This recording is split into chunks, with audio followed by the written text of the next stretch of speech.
Okay, Assalamu alaikum. This is lecture number 1 of power electronics. We can say it is the video lecture 1 of power electronics, as I already conducted the first lecture last week. Okay, first of all, the slide I'm using here, you can ignore the course code written here. It is the old code. Your subject code is EEE338. So first of all, you have to ignore this one. Okay. Okay. Now, as I already told in last lecture, that we can divide our course into 4 or 5 sections. First section will be power electronic devices, and the second section will be AC to DC converters or rectifiers. Third section can be DC to AC converters or inverters. Fourth section can be switch mode power supply or DC to DC converters, or we can also call them choppers. And the fifth section will be AC voltage controllers or and cycloconverters. So these will be the 5 sections we will study in this course. So we will start with the first section here, power electronic devices. Okay, now in last lecture I gave you some basics of power electronics. As what is power electronics? Power electronics can be a combination of power and electronics and control, and we can discuss the basics of these three mechanisms: what is control, what is power, and what is electronics. Control deals with the steady state and dynamics of dynamic characteristics of closed loop system. Power deals with the static and rotating equipment for generation, transmission, and distribution of electrical energy. And electronics deals with the solid state devices and circuits for signal processing to meet the desired control objective. So power electronics definition can be, this can be the definition of power electronics, that it is the application of solid state electronics for the control and conversion of electric power. Okay, we can display the same thing here in a form of a thyristor. This is a magnified form of a thyristor which we will study later. So in this diagram you can see we have connected power, control, and electronics together. So this is the interrelationship between power electronics, that power, electronics, and control can be connected in this form. Okay. Power electronics are based primarily on the switching of power electronics devices. So the first section will be power electronic devices. We will study the switch, how we can use the switching of power electronic devices for our function of rectification or inversion or other processes in power electronics. Okay, starting with the power electronic devices, these will be the 5 power electronic devices which we will study in this section: power diodes, thyristors, power BJTs, bipolar junction transistors, power MOSFETs, and insulated gate bipolar transistors, IGBTs. Okay. First of all, the basic theory of power diodes or power BJTs or power MOSFETs will be same, which you already have studied in your electronic courses. Why powered diode or power BJT will be different than the low power electronic.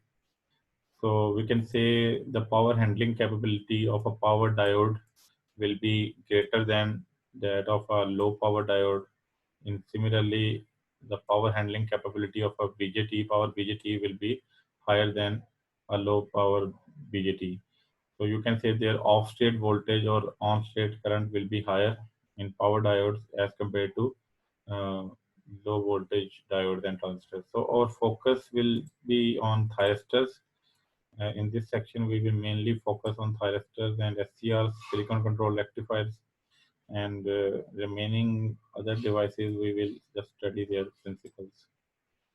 Okay, starting with power diodes. How a power diode is different than that of a low power diode. The basics of diodes, as you already know, that is a two-terminal device with cathode and anode. And power diodes have three major types: general purpose diodes, high-speed diodes, and Schottky diodes. Their ratings are written here. The general purpose diodes are available up to 6,000 volt, 4,500 amperes. Fast recovery diodes are available in 6,000 volt, 1,100 amperes, and Schottky diodes are available in up to 100 volt and 300 amperes. So diodes basic is same.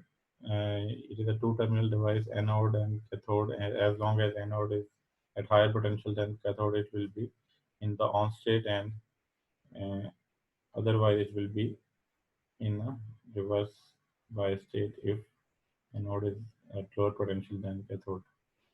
Okay, starting with now thyristor. Thyristor is a three-terminal device, anode, cathode, and gate. How it is turned on: when a small current is passed through the gate terminal to cathode, the thyristor conducts as long as anode terminal is at higher potential than the cathode. So, how thyristor is different than a diode? First of all, the thyristor has three terminals, and the third terminal gate is provided with a small pulse which runs the current from gate to cathode. And as long as anode is at a higher potential than cathode, it will start conduction or it will turn on. Okay? So these are the 11 types of thyristors which are available. 11 types of thyristors, which were force commutated thyristor, line commutated, gate turn off thyristors, reverse conducting thyristors, static induction thyristors, gate assisted turn off, light activated silicon control rectifiers, MOS turn off thyristors, emitter turn off thyristors, integrated gate commutated thyristors, and MOS control thyristors. These are the 11 types available of thyristors. Now, what are power transistors? Power transistors are of four types: BJTs, power BJTs, power MOSFETs, IGBTs, and static induction transistors, SITs. The basics of a transistor is same. It is a three-terminal device, base, emitter, and collector. As long as the base of an NPN transistor is at higher potential than the emitter, the base current is sufficiently large to drive the transistor in saturation state. The transistor remains turned on provided the collector to emitter junction is properly biased. So the basics of transistors are same. Mm, Why we call it a power transistor? Because its power handling capability is much higher than that of a low voltage transistors. At a frequency below 10 kilohertz, effective side in the power rating up to 1200 volt, 400 amperes. These are the some ratings of power transistors. Okay. BJT is normally operating as a switch in common emitter configuration. If you want to use it as a switch, you will use it in a common emitter configuration. Okay. These are some basic concepts of power, some basic concepts of electronics you have already studied in electronics one, that intrinsic semiconductor materials has its conduction in between insulator and conductor. This is why we call it a semiconductor, or its resistivity decreases with increasing temperature. That's why they are different than metals. Principal semiconductor material is silicon. Silicon plus group 4 will make a N-type semiconductor, and silicon plus group 3 will make a P-type semiconductor. And this is a basic equation of beam junction. Np is equal to Ni square. Concentration of electrons or concentration of holes, the product is equal to Ni square.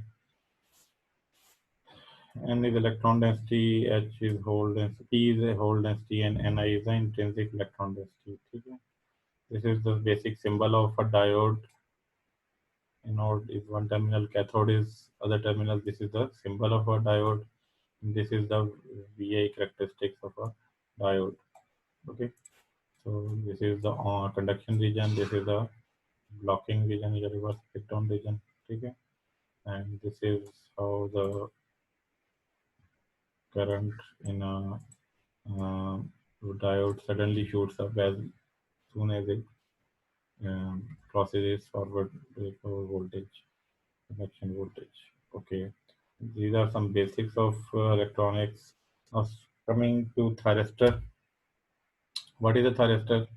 Thyristor is a four-layer, three-terminal device as shown below. The complex interaction between three PN junctions and are then responsible for the device characteristics. This is the operation of a thyristor. First of all, we will see that what is the construction of a thyristor. This is the construction of a thyristor. There are four layers, PN, and three terminals, anode, cathode, and gate are the three terminals.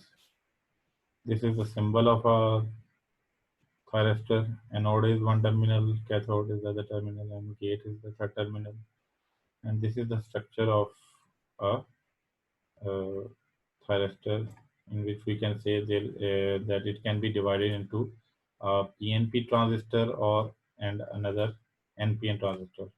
And this side will be anode, and this side will be cathode, and this side will be the gate. And this structure can be represented by a two transistor model of a thyristor.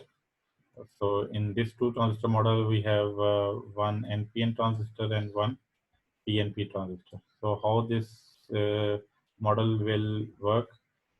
First of all, you have anode at higher potential, positive potential than cathode. So anode will be at higher potential than cathode. As soon as you provide a small pulse gate current, so there will be conduction between between gate and cathode. A current will flow from gate to cathode, so which will turn this NPN transistor on, and due to this positive feedback, the PNP transistor will also turn on. So as soon as both the transistors are turned on and hence the thyristor is turned on, you can remove the gate pulse then. So the positive feedback will be enough to keep this thyristor in on state. Okay. So these are thyristor characteristics with zero gate current. Then thyristor will be, then there is no gate current. You can say with reverse voltage, cathode positive at then anode applied to the thyristor. P1 N1 and P2 N2 junction will be reversed bias. So this is the reverse region of a thyristor. P1 N1, if these two, this junction, and P2 N2, this junction, are in reverse state, that is anode is at lower potential, your cathode is at higher potential than anode, that will be the reverse voltage. That will be the reverse region of a thyristor. So when these two junctions are reverse biased, the resulting characteristics are similar to that of a diode with small reverse leakage current flowing up to the point of reverse breakdown. So this is the region of reverse breakdown region. Okay. So now coming back to this on state, I already explained this thing that a current pulse is injected into the gate at a voltage below breakover voltage. This will cause NPN transistor to turn on, and when positive feedback loop will then initiate the turn on of PNP transistor.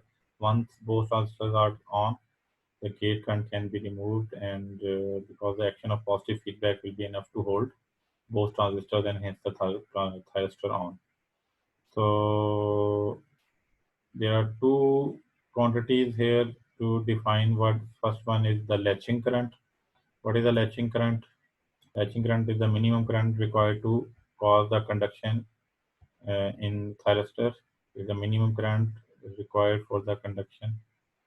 And holding, what is the second one is holding current. Holding current is the minimum current required to maintain conduction, and it is less than latching current. So holding current will be the current which will maintain conduction in thyristor after the gate pulse is removed. Then there is turn on time of thyristor.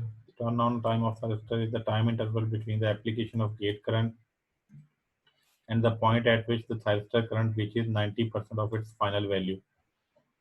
and it is divided into two parts. First one is delay time, second one is rise time.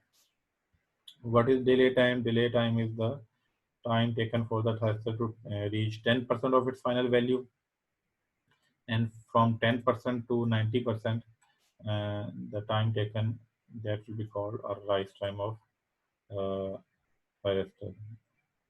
So this is the waveform of current of thyristor. So this, you can see here that this is the 10% of final value and this is the 90% of final value, and this whole one is the turn on time, which is divided into two parts. This is the delay time and this is the rise time. The sum of delay time and rise time is the turn on time. So we can hold our lecture up to here. We have studied some basics of thyristor here. Next time we will continue this mm, study of power electronic devices, and we will study some more about thyristors and other devices. Okay, thank you.